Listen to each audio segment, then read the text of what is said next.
giyohvand moddalar ta'siriga tushib qolgan bir nechtasi bilan gaplashganmiz. Gaplashgan vaqtimda haligi yigitlarni birinchi aytadigan gapi nima bilasizlarmi azizlar? Biz deydi, e'tibordan chetda qolib ketdik deydi. Otam ham, onam ham meni yaxshi ko'rmaydi deydi.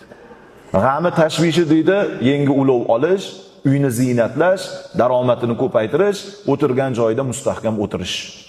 Dardlarim bor ichimda deydi, lekin dardlarimni ayta olmayman deydi. Farzand dardini sizga ayta olmasa, siz bilan o'tirib gaplasha olmasa, ha deb urushaversak, bor ishingni qil desak, darsingni qil deb qo'ysakda o'zimizni yumushimiz bilan ovora bo'ladigan bo'lsak, farzandlarimiz ichidagi dardini kimga aytadi?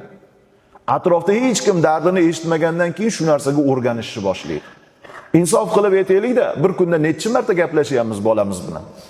O'tir bolam, o'qishing qanaqa, kayfiyating qanaqa, kim bo'lmoqchisan, nima o'rganding, ingliz tilidanmidi yoki lug'at, nechta lug'at o'rganding?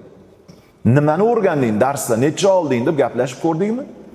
Darding nima bola, senga nima yoqmayapti, nimadan siqilib qolyapsan bolam? Nimani o'rganishni xohlaysan? Maqsading nima o'zi hayotda degan savollarni berib ko'rdikmi? Agar bermasak, bolamiz bilan gaplashmasak, bolamiz o'zi uchun gaplashish uchun boshqa atrofdagilardan qidirishni boshlaydi.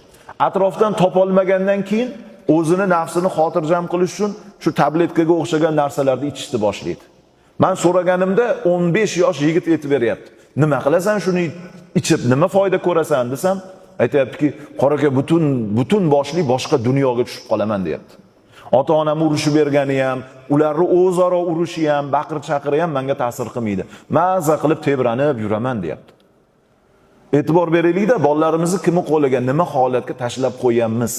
Faqat bolalarimizda faqat shunga ruju qo'yganlardami ayb? O'zimizda ham bo'lib qolyapti-da azizlar.